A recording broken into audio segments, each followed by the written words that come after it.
It is a great pleasure to see so many of you here, especially our board member Kristen Pyle and her husband Caleb Whitney have put no end of work into this project, as I think you can see around the room and with the tours that you've had and so forth. So I'm really thrilled to see so many of you here in this gorgeous setting.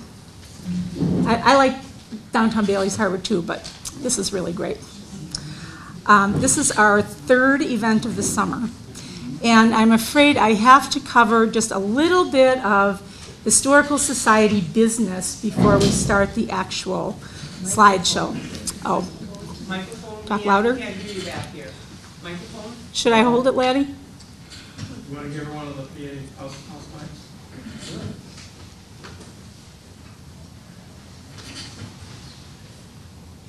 Usually the complaint is that I'm too loud. This will really get you loud here, so. Let me at that. Thank you. Is that much better? Great, great. We have every August our nomination meeting for the members of the Board of Directors whose positions expire at the end of this year. And being nominated this summer are Susie Baldry, who is the person there in the parka, Roy Cole, and Nancy Rafal, who I don't see, which kind of surprises me. They are our nominees for those positions. Are there any other nominees from the floor? Please. Please. Any nominations from the floor? I have to ask one more time, are there any nominations from the floor? Okay, if I would run. you would like to be nominated? Yes. Okay, we even have an extra slot. That's wonderful, Howard, I appreciate it. So our nominees are there any others? Our nominees are Howard Williamson, Susie Baldry, Roy Cole, and Nancy Rafal. If you're a member of the Bailey's Harbor Historical Society, would you signify your approval by saying aye? Aye. Are there any nays? Then that will be our slate. And in the last event in September, we will have the final vote.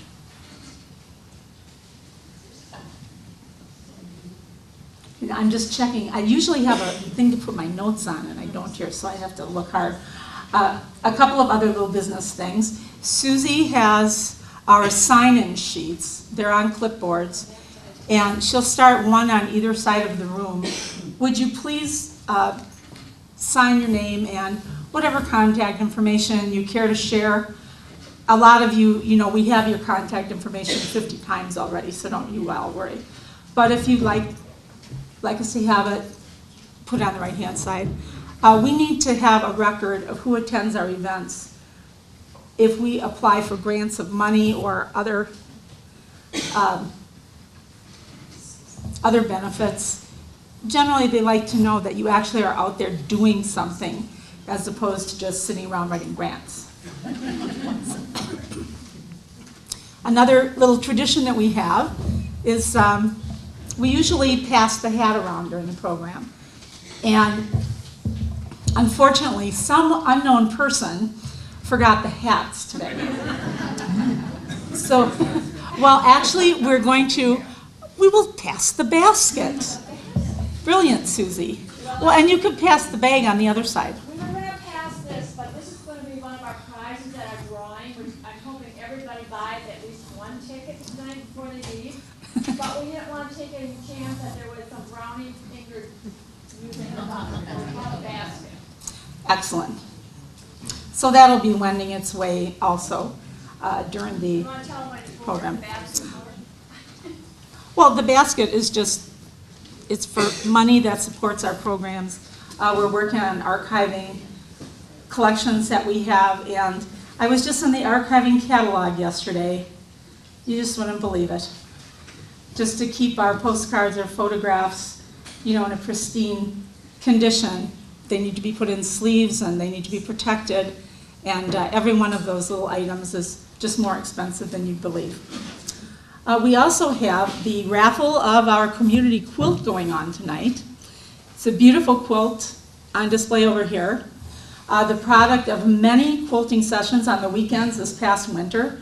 And I understand it was so much fun for the quilters that they're champing at the bit to start the next quilt. So we'll probably have another one next year. The tickets are $5 a ticket, $10 for 3, and 7 for $20. I think the dimensions are about 60 by 80. Is that approximately? I think that's approximately correct. Other prizes include the table runner, the bag, the adorable pillow, and the jeweled quilt square. So enough of all that now. We'll get down to business with Bjorklunden.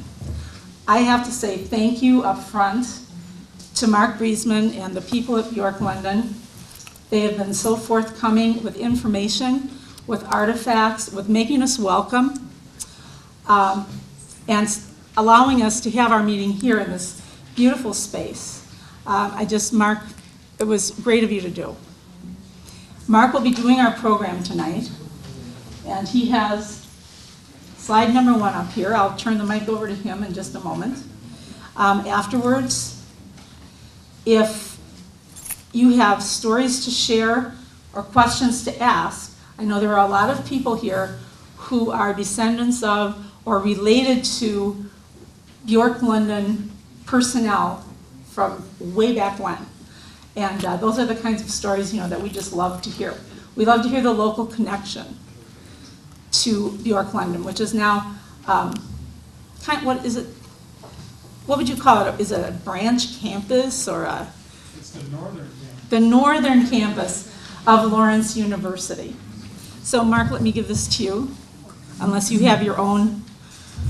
Just turn that one off, Leah, if you can, please. I can't.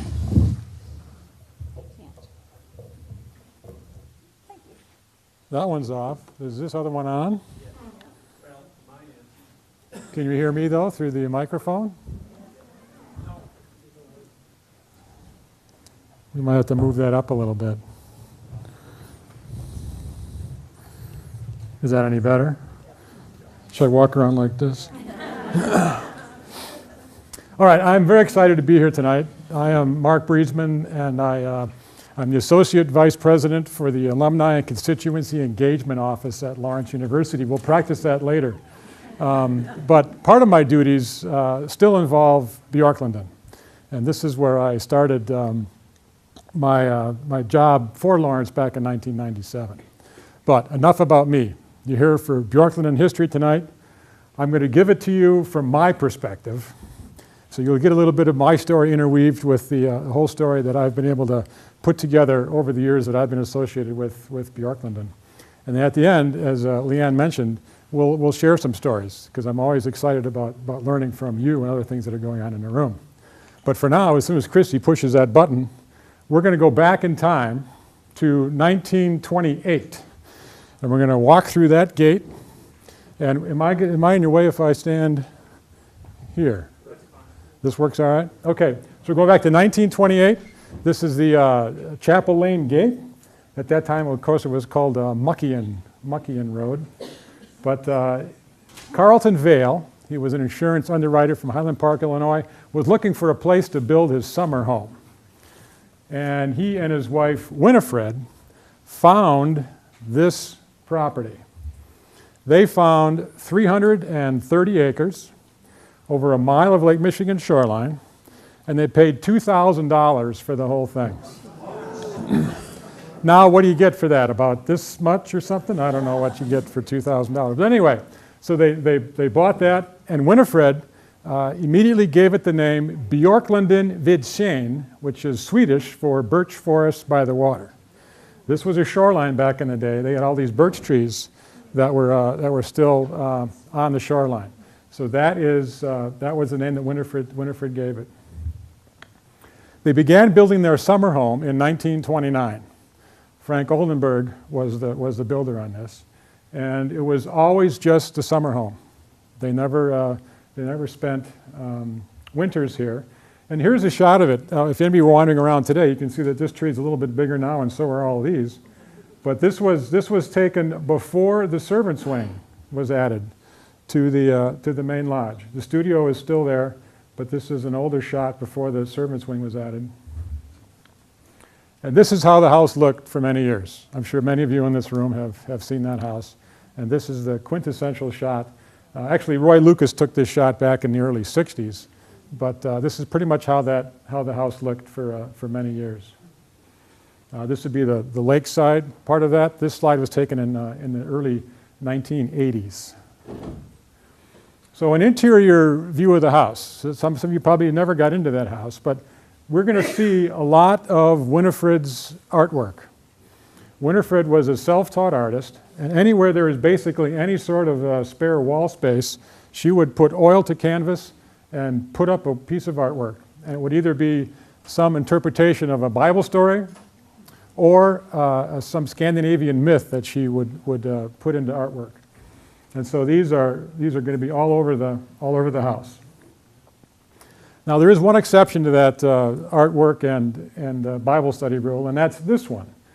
This mural was painted up in the bunk room upstairs, and that is Winifred's drawing of her son Carl's wedding in 1950. I don't know if anybody was here for that wedding, but 1950, Carl and Andre got married, and it was a big Swedish event. Lots of fun things happened on that day in 1950. She also did a lot of Swedish folk art that she painted throughout the bedrooms that were in the house. And this was back in the servants' wing, and this was on the bench that was on the little eating table that was there in the maids' quarters. So here's the spot. This one was situated as you went down the stairs from the loft down the stairs. And this is her interpretation of the Elijah story. Now, where he ascends into heaven. I'm not sure how factual this is because she put him in a Norwegian sleigh going over their house. Not sure if that's actually how it all happened, but you can see that she did this in 1938. So, and this is another Bible story that she took a little bit of liberty with. This was all across the loft on the second story. It had to be a 20-foot mural. And this is her interpretation of the creation story. So all the different days, she would have the different things of creation. And of course, the creation story ends with Adam and Eve getting kicked out of the garden because they were bad. In Winifred's version, it's Winifred and her husband leaving Bjorklunden, not because they're bad, it's because it's October and they got to go home because it's too cold. So that's why she is shedding a little tear in this painting, because she has to leave her beloved Bjorklunden for the winter. Speaking of winter, so we have the studio, little two-bedroom guest cottage, and this is where Winifred did much of her painting and carving. This natural light skylight let in lots of light for her to do her work in the sitting room of that studio. And we were lucky enough about 8 years ago to get a gift to turn that studio into a year-round facility. And we were able to upgrade it and update it, and it has really worked out wonderfully well. But you can see that it has maintained the character of the old place. with the corner fireplace, and the ceiling is still, has all of her paintings on it and so forth. And even the corner cupboard there that she painted, and this old trunk that she painted. So it's all still there in the studio. And this, for some of you that might have been in the caretaker's house, this was part of that Swedish bed on the first floor in what used to be the living, or actually the bedroom and living room combined. And one of the earlier resident directors took that out of there. But we put this back together and put it in the studio. So that is where it is living now. This is the garage as it was being constructed. And this is pretty much how it looks today. So if any of you want to come out here and volunteer and do any kind of lawn cutting, tree trimming, go right into this door right here. That's where all the tools are. So feel free to help yourself and come out and clear some trails whenever you want. And this is the Stabur that was built in the early 30s. And it was built as the only year-round house on the property. And it was the only year-round building that was there. And the Stabur, of course, is often found in Scandinavian countries, agricultural settings, where the top is bigger than the bottom. And that's where animals would often live downstairs, and then the people would be upstairs. When my wife and I were there, we were upstairs, the kids were downstairs. It all worked out. I'm just kidding. I'm just kidding. Anyway, things did change when I got up here in '97 with the job. Lawrence did recognize the fact that we did have a couple kids, even though I know many of you in the room that saw the place in the back in the day. There were plenty of kids running around there, but our kids needed to be separated. So Lawrence agreed to add on to the Stabur, and that's what when this was done in 1998. And this is where I was lucky enough to live from '97 until 2012. We raised our kids here. It was a fabulous place. To be able to do that. So we were very fortunate. So this is the workshop that was built in 1947, and it was built to house all of the great tools. Some of you who are wandering around tonight in the back of the old garage now is where we have the tools, and this is now currently used as Door Shakespeare's dressing room and storage area. So if you've seen Door Shakespeare, this is sort of their home base for this stuff when they're actually performing here. So now we're going to change one of the main characters. So in 1932, Carlton Ville was driving up here from Highland Park, and he was just south of Institute, and he got in a car accident. He got thrown from the car, skull fracture, and he died. That was in 1932. At that time, the Vales and Boyntons were good family friends. This guy, Donald Boynton, lost his first wife to pneumonia in 1929. And so after Carlton died, then then Winifred and Donald Boynton got together. Donald Boynton was his family owned a large shipping and mining conglomerate that was based at that time on Michigan Avenue down in Chicago. So they were family friends. They joined their families, and they got married in 1934. But before that, after Carlton died, Winifred spent about 9 months in Europe. And one of the places that she visited was Lillehammer, Norway, and saw this stavkirke. And some of you probably have seen this live also. And it inspired her so much that she said, I want one on my property. The kids thought she was nuts to think about building a chapel. There's a mighty fine church right in town, Ma. What are you thinking about? But she was insistent that she wanted a stave church on the property. So finally in 1939, the chapel was built. It was her design, patterned after that one in Norway, but it was her design. And the builders of that, Henquinet, Nels, and Milt, were really helped to put that building up. So it took one summer to build the outside, build the building itself. And then 8 more years were spent on the inside with all of the painting, all of the carvings. And I know that if you haven't already, you can certainly, after we're through here, you can go back and Jane Whitney will give you a more complete tour. But I want to just wet your whistle in case you're not going to see it, that all of these paintings, there's 41 different murals in there. Winifred did them all herself. It's a casein style paint, just like Michelangelo used. And the only difference is Michelangelo painted his on wet plaster, Winifred painted hers on dry plaster. And she used obviously some more muted pastel type colors. But looks the same now as it did when she painted it back in the early 40s. So she is also responsible for the carvings. And she wasn't a professional carver at that either. She learned how to carve from a local high school, and she and her husband Donald were the carvers. And they carved all of this stuff. This is one of the first murals that she did, the Prince of Peace mural. And this is her pride and joy. This baptismal font took them 656 hours to carve. Carved in Wisconsin white oak, and there are the 12 disciples are all depicted on here. And she showed them doing the jobs they did before they were called to be disciples. And so she researched all that, and she would carve all these. But the way they would carve together as a team, Winifred was a go-getter. She needed to get things done and move on. And she didn't have a lot of patience, so she would start the thing, and then Donald would come along and finish it. And she did admit in her book that there were a couple times where she actually chopped off a head mistakenly. And Donald repaired it, and you cannot tell which one that was done. Donald was also a master at this carving.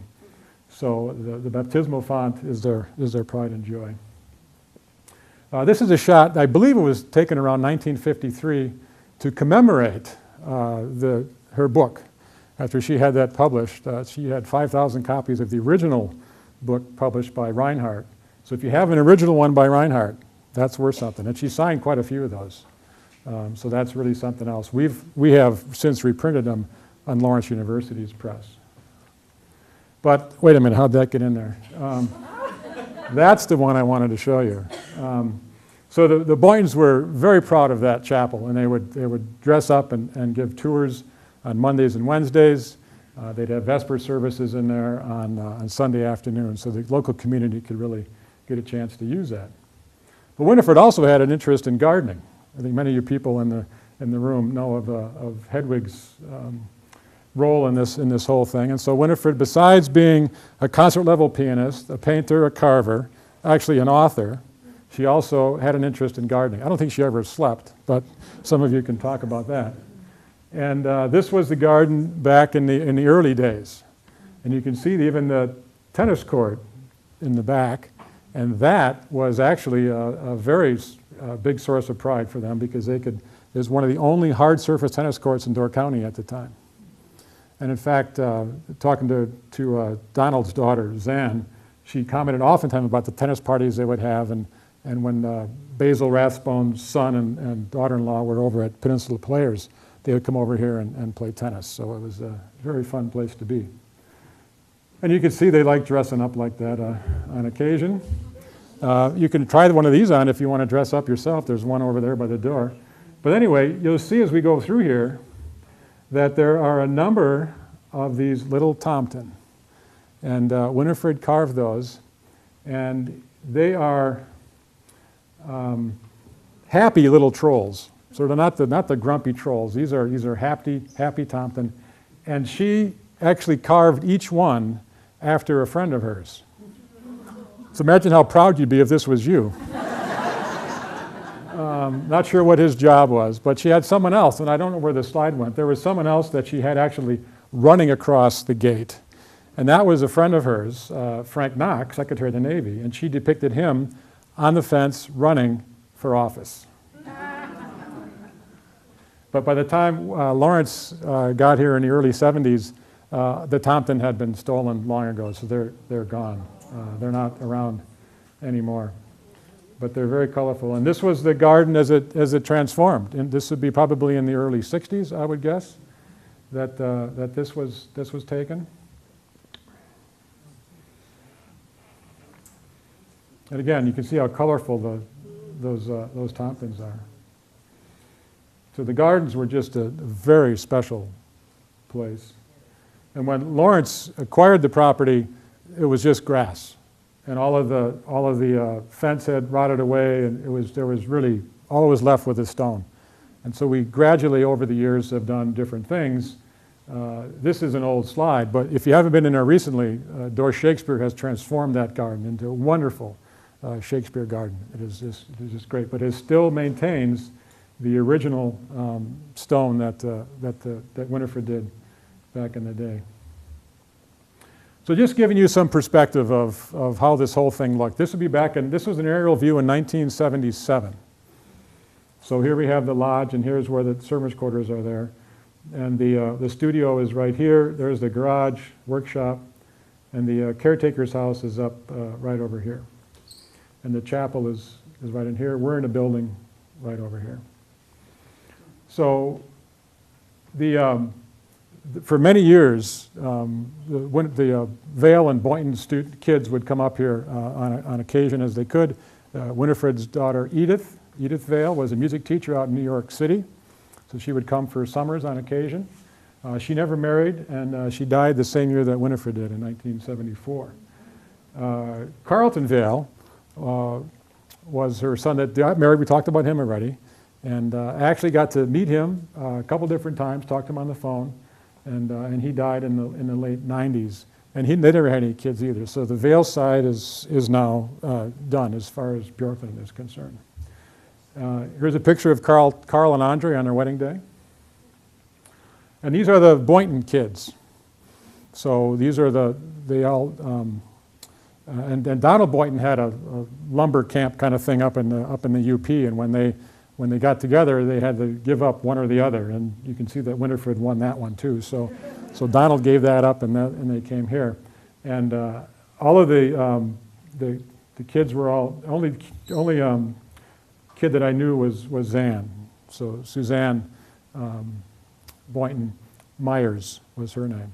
And she was fun, full of all great stories. She had a great time up here back in the 40s, believe me. And she had 3 kids, and 2 of her daughters spent quite a bit of time here. In fact, one of her daughters married a Laurentian. They got married in the chapel. So it kind of completes that. And you can see in the chapel baptism book over there when the Boynton grandchildren were baptized. So how did Lawrence end up with this property? So in the early 60s, Winifred was thinking, what's going to happen to this property after we're gone? And she had every intention of having it kept by some institution to be open forever. That chapel was so important to her, and it was so important that people could see it forever, that it was never her idea to leave it to any of her kids. Actually, her kids were fine with that. So she began investigating what institution, what college might be interested in this. She first offered it to St. Olaf College. That's west of here somewhere, I think. I don't know where that is exactly, but so it's somewhere in the, I don't know. Anyway, and St. Olaf said, we would love it. You bet, we'll take it. And they told the Boyntons they were going to move the chapel to their campus. And that didn't sit well with the Boyntons. So then they turned to their next institution was Northwestern University in Evanston. And Northwestern also loved that idea. So this would be great. It'd be a religious center. We could really put us on the map in the Big Ten. It'd be really great. But they would only take it if there was an endowment of $1 million, which is more than what the Boyntons wanted to leave at that time. But it was Lawrence University's great good fortune that at that time, a VP from Northwestern knew one of Lawrence's trustees and said, hey, this property is only 100 miles from your campus. You might want to talk to Winifred and see what you can work out. At that time, Doug Knight was Lawrence's president, and they started the conversation. And then in '63, after Doug Knight left, Curtis Tarr was the president, actually signed the deal with Winifred. And she left everything to Lawrence upon their deaths and a one-page handwritten addendum to her will. And boom, everything goes to Lawrence. And we were really excited about that prospect. So we took over. Donald died in 1966. Winifred died in 1974. And that is why that stone is hanging out there. And it was my great good fortune to be a freshman at Lawrence in 1974, 75. So I was the first student hired to work up here in 1975. So I spent all 4 summers of those years in the 70s up here working at Bjorklunden and gathering all kinds of historical knowledge. So Lawrence gets the property. What do we do with it? It took a little bit of meandering and a few false starts and stops, but in 1980, the Summer Seminar Series was began, and it's just the way it is today. That series started back then, and it continues on today. We've expanded it a little bit. It's a little more involved than it once was for various reasons, but we do have, studio is used for art classes and drawing classes. We have lots of naturalists come up and lead classes. I threw this slide in with great hopes that someday our beach will look like this again. And you guys have waterfront, you know the pain we've been going through with our stuff. But thanks to Jane Whitney, we're getting there. Right, Jane? Right. We're getting there. So anyway, someday we'll do that again. And we still give chapel tours. I will put this out there that anytime, Monday or Wednesday during the summer, 1 to 4, the chapel is open for tours. We have our summer staff give those tours. They don't all dress up like this anymore, but they do give tours. And then for many years we did a fish boil on the last night of the seminars. We would do fish boils, and the summer staff would entertain the guests. They're very talented bunch of students from Lawrence University. But now there's another little shift in the story, and this is 1993, an August Saturday night. Some of you might have heard some fire trucks going by. So there was a fire in the ceiling of the kitchen. We think it was an electrical fire, and it destroyed the lodge beyond anything that was useful. And so now Lawrence was faced with a very tough decision. We couldn't use the lodge. This property had always cost the college money. It never really helped the academic program much because it was a seasonal building. Lawrence was a trimester thing, and so it was only open like a couple of months when Lawrence was even in session. So there was a lot of discussion as to what to do. And finally, in 1995, the president of Lawrence at the time, Rick Warsh, said, okay, rather than just having this thing closed up all winter, let's think outside the box and build a bigger building, a little bit away from everything else, and have students and faculty come up every weekend. And so in June of '96, the first half of this building was built, and the student seminar program began at that point. Now, again, you can see all this. One thing you'll notice today, if you do walk down that way, and I encourage you to do so, there are lots of students here. Right now we have the men's and women's cross-country team and men's and women's soccer teams here. So you'll see a lot of kids, students running around that are in pretty good shape. So anyway, this is how it looks today, so there's no reason to dwell too much on this, but it's definitely worth going down there. And you can see that we did do a little bit of copying of Winifred's paintings, and we had them put up. So anything you see, some of the frame stuff, anything that's around there that looks old, was saved from the old lodge. We were lucky that the bedroom doors were closed, so there was no smoke damage to some of these paintings. In the front bedrooms, obviously that back bedroom, the bedroom that was above the kitchen was where the mural was for Carl and Andre's wedding, and that room was totally destroyed. But one picture I didn't show you, and you can actually still see this table, but that bunk room, they called it, where the mural was, burned up, totally black, all the way around. There's a photograph of a table that Winifred made and painted, a little red table with 3 red chairs. It was sitting in the middle of that room, right above where the fire started, not touched. And that table is still upstairs in a little library nook right across from the elevator. So it's like, whoa. So Winifred had a lot of power, so just so you know.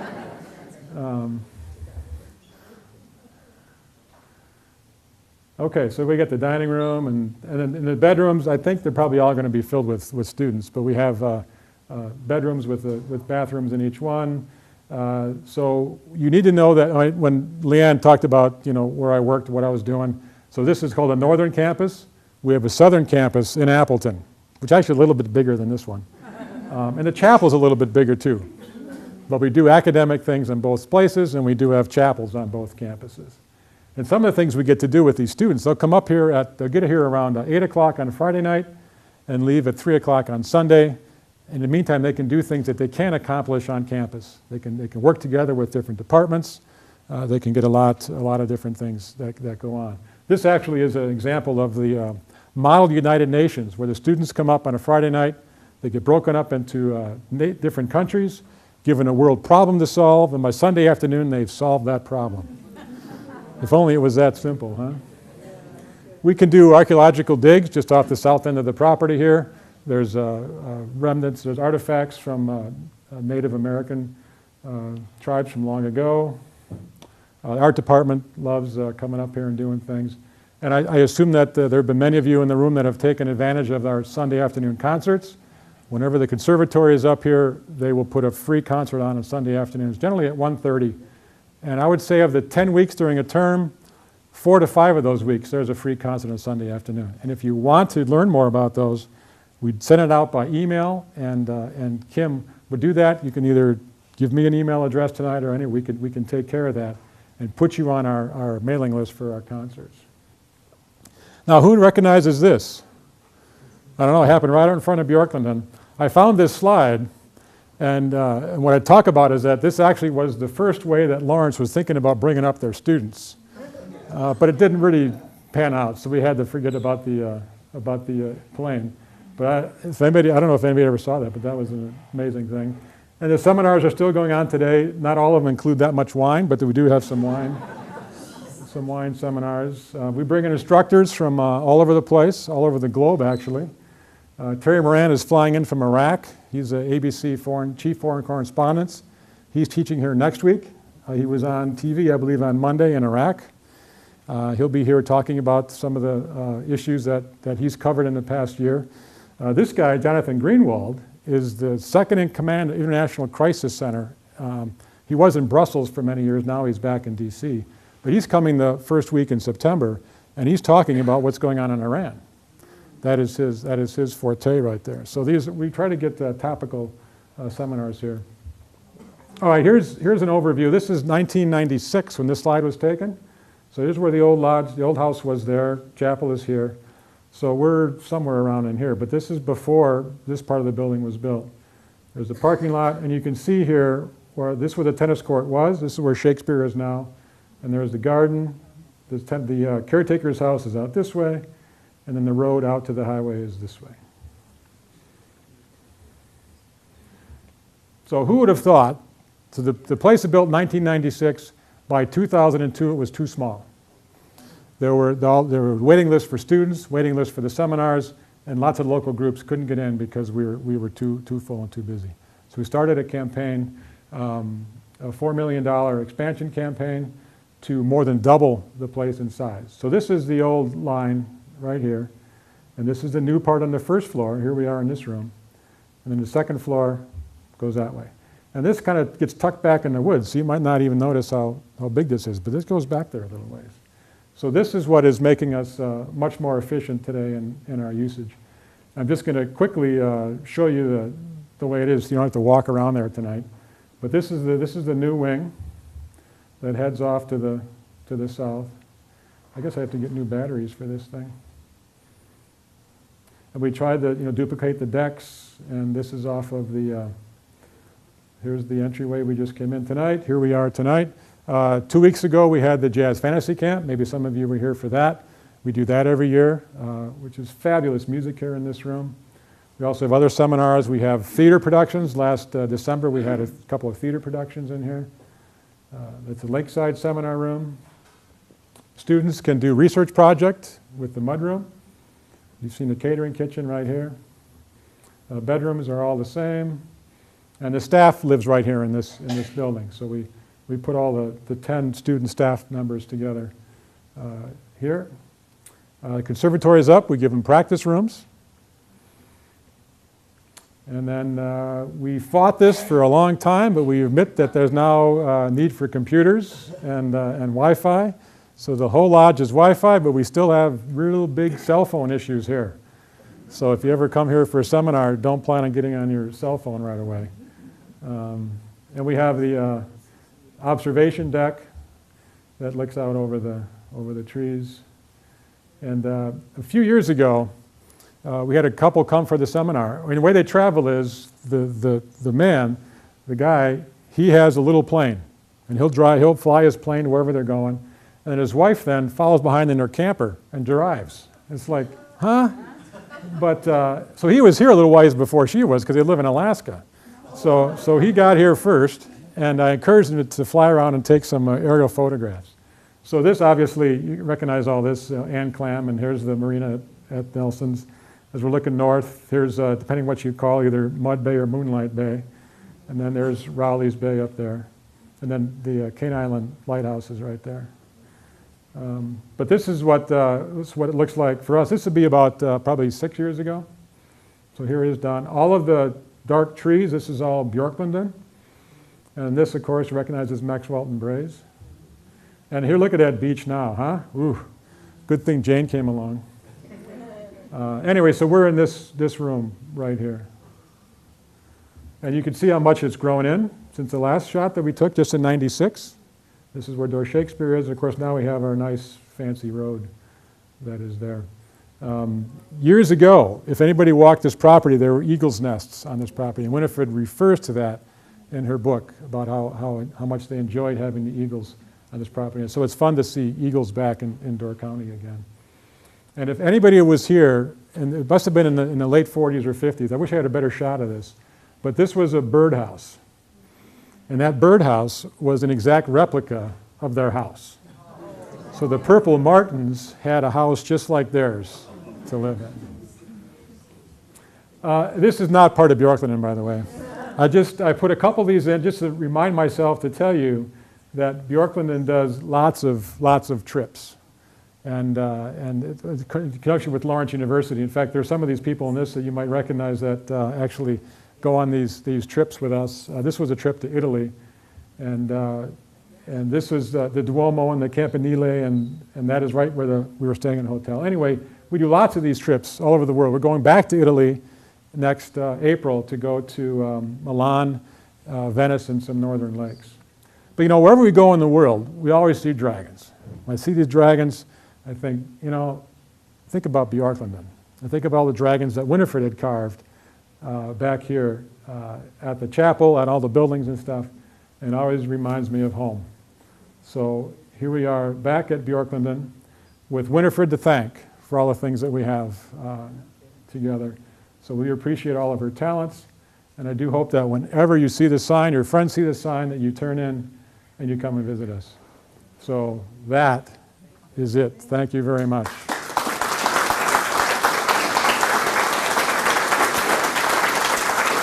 So let's do this. First of all, I want to thank you for coming out tonight. I love the fact that you're all here. How many of you are here in this building for the first time? All right. How many of you are here for the last time in this building? All right, I didn't see any hands. That's great. So I want you to feel welcome to come back here. This is open. I mean, we're always here. We're always doing something. There's always something exciting going on. There might be a wedding here. I would discourage you from actually joining in on the wedding. But you'd be welcome to walk the trails. Pick up maps, call ahead, show some friends at chapel. It really is something we want to share with the local community. We're proud of the fact that we're here in Bailey's Harbor, and we have this shared history that is really great. So please come back and bring friends and family as often as you want. Now we can ask some specific questions, and then we can also share some stories. And then if you want to still, Jane will take us over to the chapel. So any questions? Go ahead. Yes. I work at the Visitor Center. Mm-hmm. And people continually want to tour the chapel. Mm-hmm. And they don't always come on a Monday afternoon and a Wednesday. Is there any possibilities that that's going to be expanded? Expanding it probably isn't in the cards, just because even the days that we do have open, half the time the students are just sitting there. However, I will say this, that if anybody wants to come out, we can always give them the key and they can go look at the chapel on their own. Don't tell anybody that. Cut that out of this thing.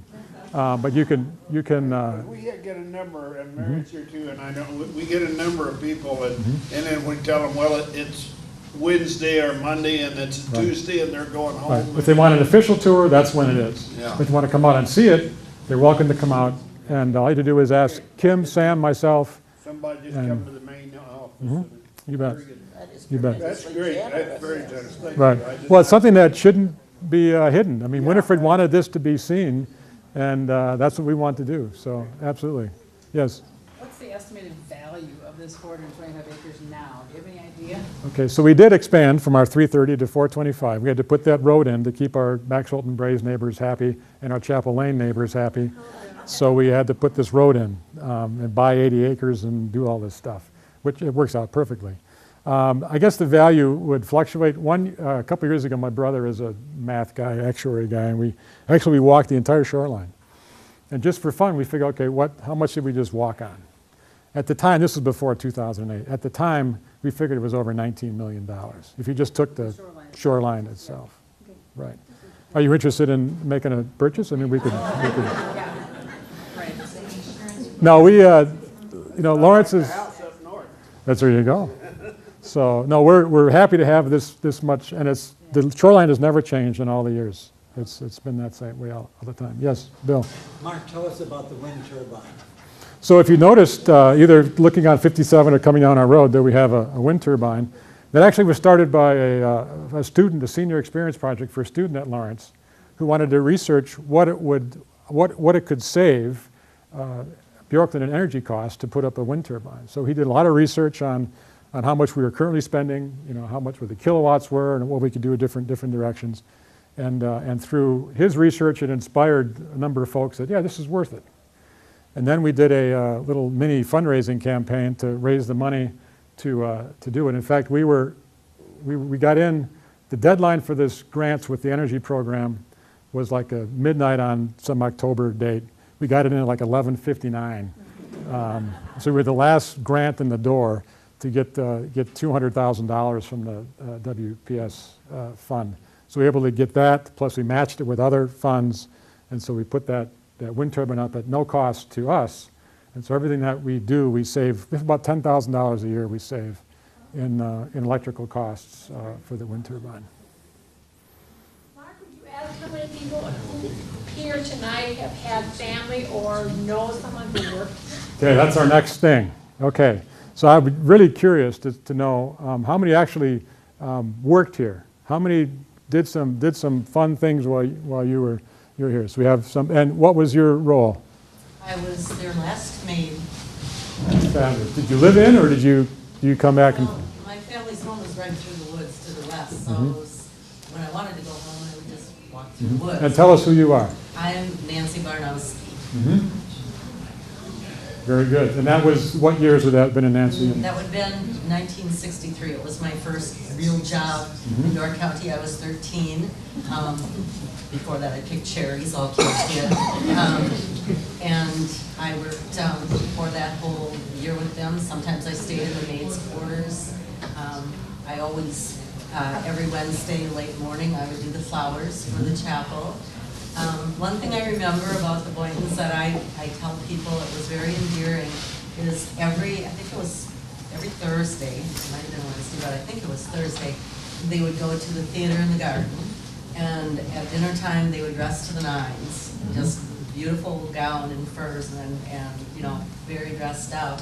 And they always had a large candelabra at the end of their table, and after dinner, and before going to the theater, they would stand up, hold hands, and blow out the candles. Anybody else have any stories they'd like to share, personal experiences here? How about people that had relatives that worked here? I think this is fabulous that there's still some history here. Any stories that you remember that you want to relate? I would like to share one. Don't you remember me, Mark? We met. He showed me the caretaker's house. Yeah. I was actually born here. So tell us who you are and the history My part. name is Faye Blue, but it was Faye Fleschel. My father, Pete Fleschel, was the caretaker of Bjorklunden before the Hinkenets. Can you talk a little louder? Yeah, no, I'll try to.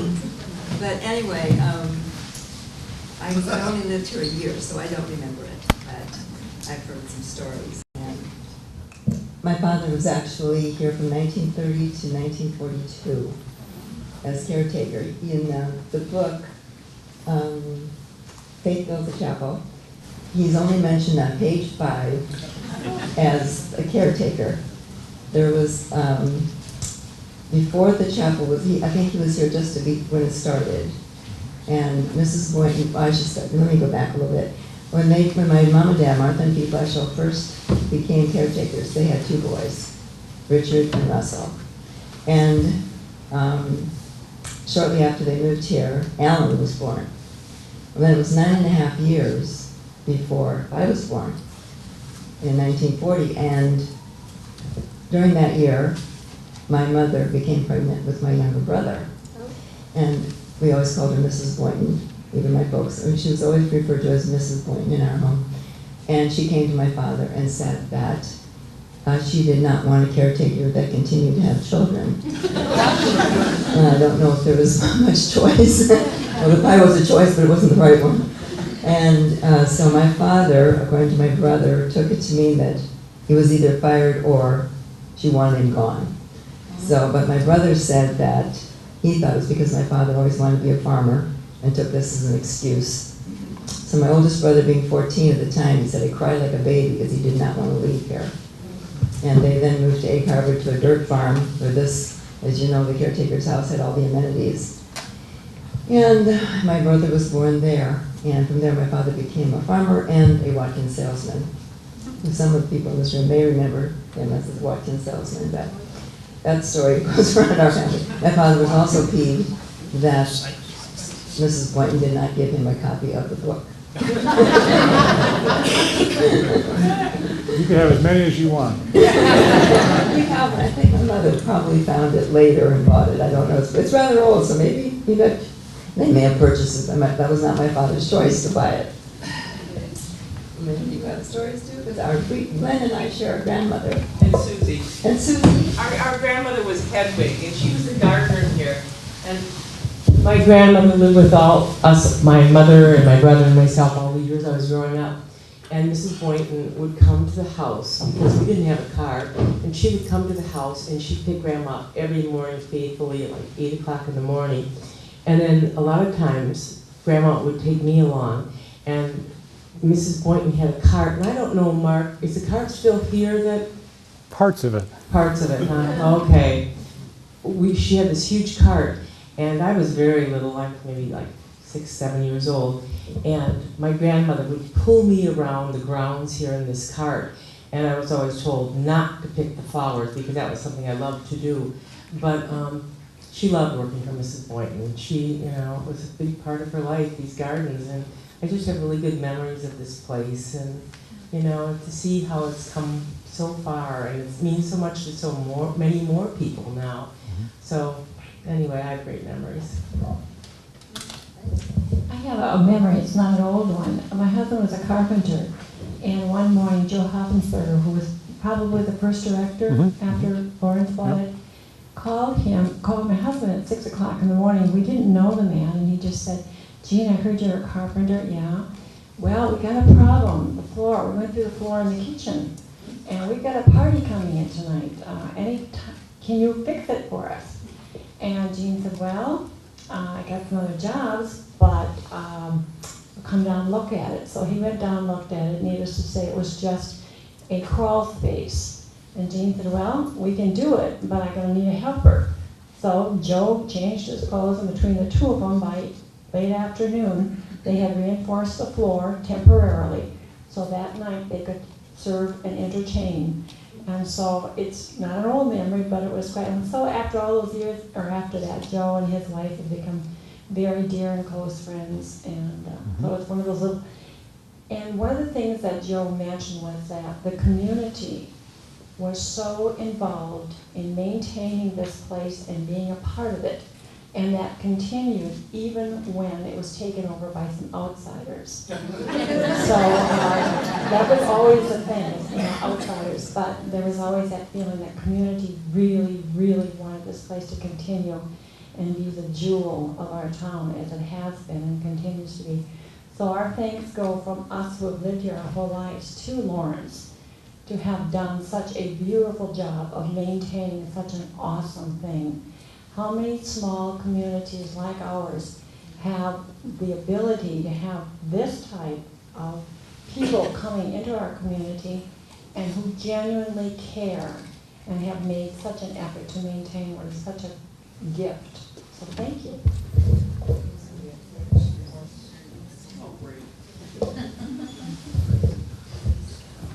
My grandmother was the Boynton's cook.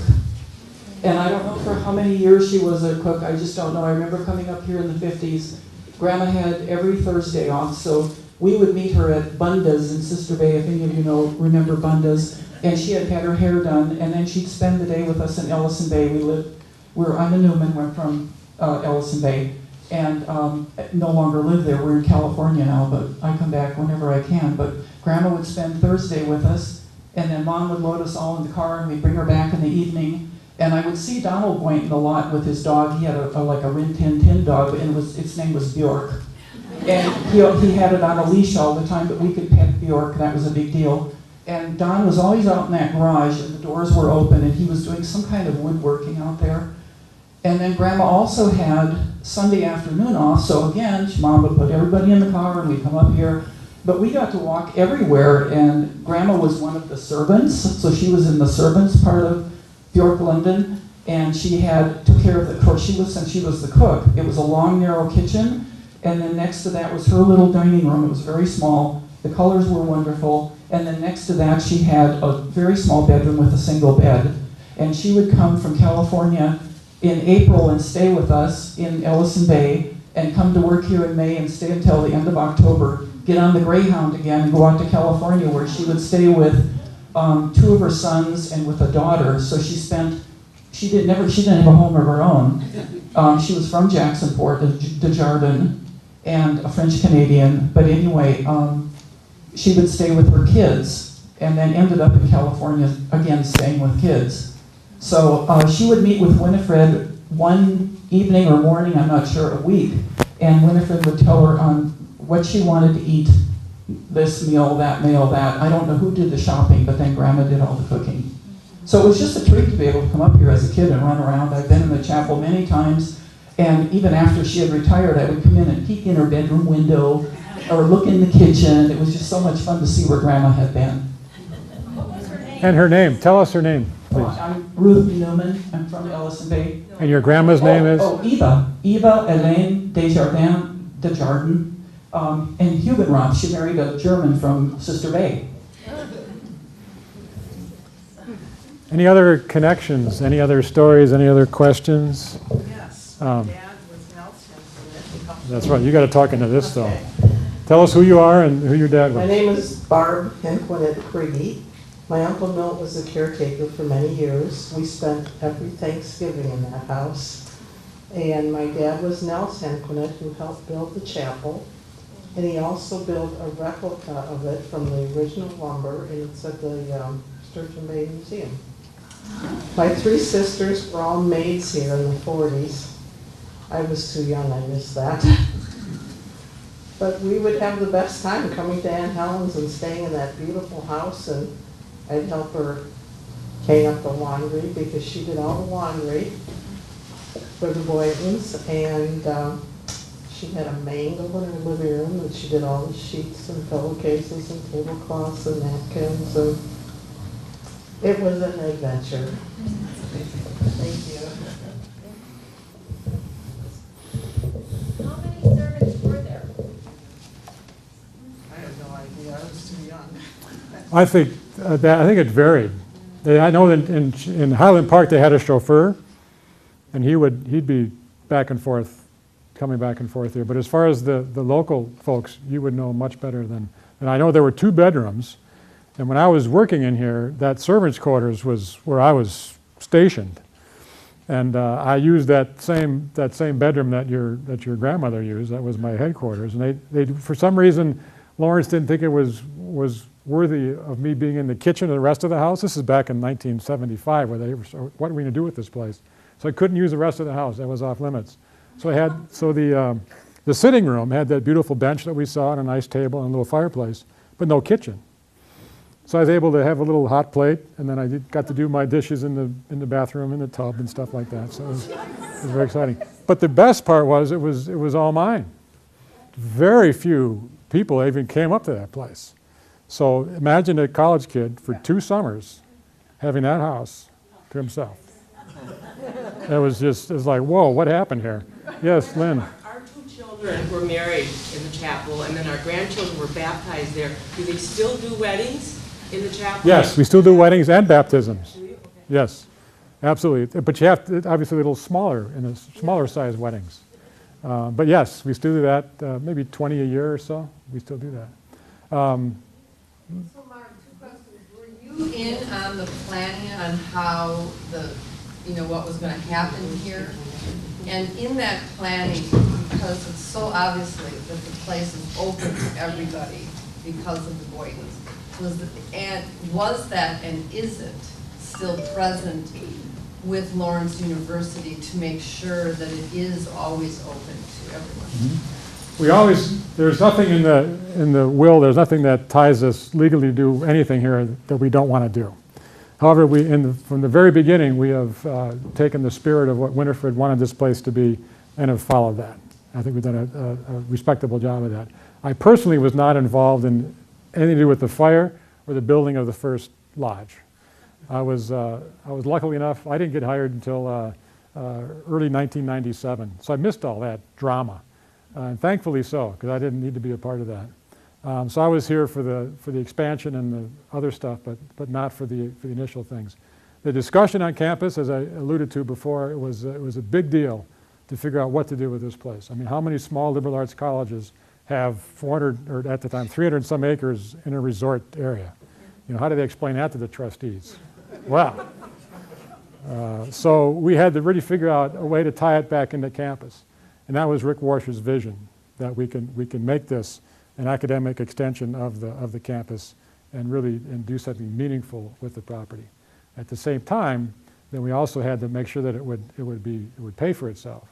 And so the big part of what my job was then and continues to be now is to make sure that Bjorklunden is budget neutral. And so we do that through fundraising, the Boyden Society. We do a lot of things to make ends meet up here. We have our own separate budget. We're separate from the college in that regard. But we do make it work so that we're not a burden on the college by any means. I'll just tell, go ahead.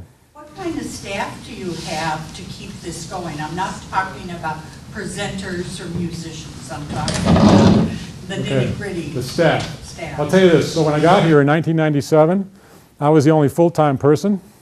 Our chef was 32 hours a week, and we had a half-time custodial person. And that was interesting for a couple years. So we've expanded now, and really after the addition, what we have now is so I'm still sort of hanging around here, but we have an assistant director that runs the seminar program, our office coordinator in that office there, really does everything else, all the scheduling, everything that needs to be done in that regard. We just hired this past April a maintenance person, so for the first time in the history of Bjorklunden, there was actually someone to take care of the place. So it was year-round, yes. Mark Franke, maybe some of you know Mark. So he's our new go-to guy. And then our chef is full-time, and then we have a part-time assistant that works on the weekends to take care of the weekend program when they're here with the students.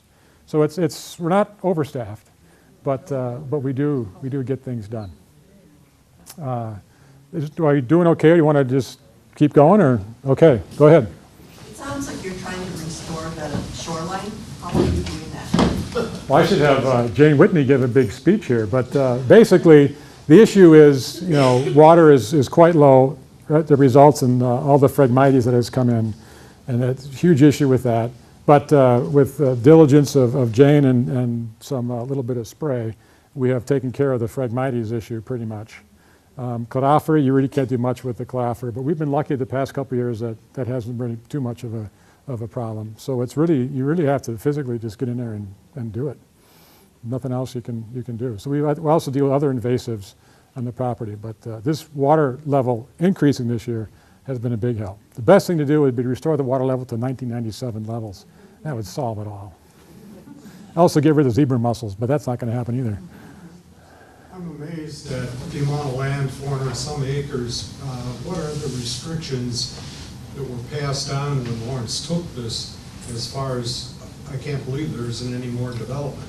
Is that the way it's going to stay, or is it etched in stone not to put up another? No restrictions. All that is, it's just, this is the way it is because this is the way Lawrence wants it to be and Lawrence thinks it should be.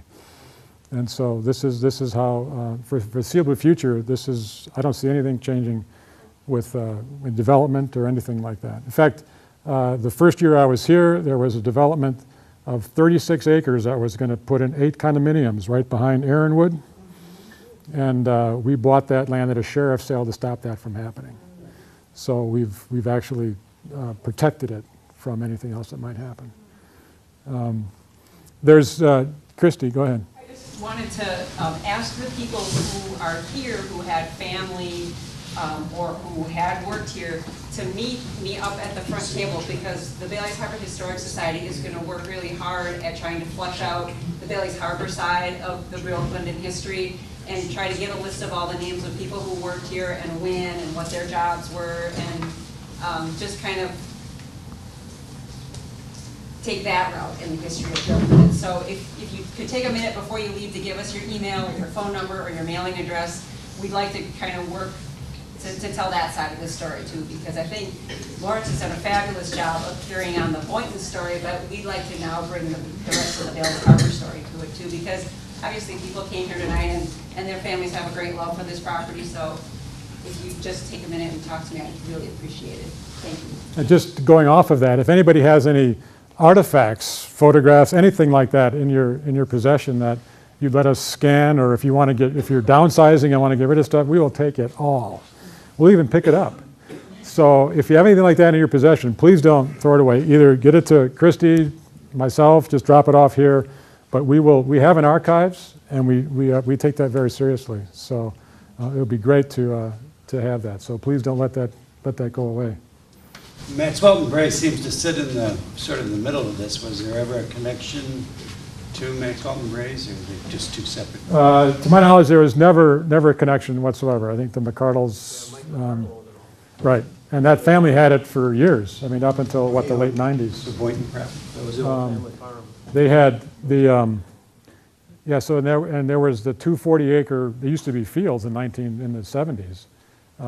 There was a lease that the Vales signed with the McCardles, an easement for that road that no longer exists, but they had that as an easement signed from the McCardles. But there's never been anything more than that I know of beyond that.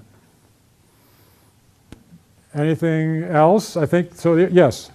Maybe I missed this, but what does Bjorklunden mean? Okay, who can tell me what Bjorklunden means? Okay, the whole name is, you guys are good at this. So it's Bjorklunden vid Sjön, which is Swedish for birch forests by the water. A little bit of controversy on that because everybody thinks that this is like a Norwegian settlement. But when Winifred gave it the name, she was in her Swedish phase. So that's why we have the umlauts over the O. If she had named it like 3 years later, I'm sure it would have been the Norwegian with the slash through it. And people have pressured us to change it. I said, well, if this is the way Winifred wanted it, we're keeping it that way. So we stay with the umlauts and we stick with the Swedish, but obviously there's both Swedish and Norwegian influences on what she did. And in fact, just a last quick aside, these very exciting discoveries that we've made over the years as we go through stuff, these 6 little posters, I'm sure she acquired those when she was in Scandinavia on that trip we talked about with Lillehammer, and those were rolled up in a closet up actually in the attic of the studio, just in a tube in a big old trunk. And we found those just a few years ago. They're from the early 30s. And so it's just fabulous, the fun things that we've been able to find and put up. So I just want to thank you again for coming tonight. Please don't be strangers. Come back all the time with tons of guests. We love having you here. And please listen to what Christy said, and let's get some more history going here. So thank you, and Jane is there. You have more to say?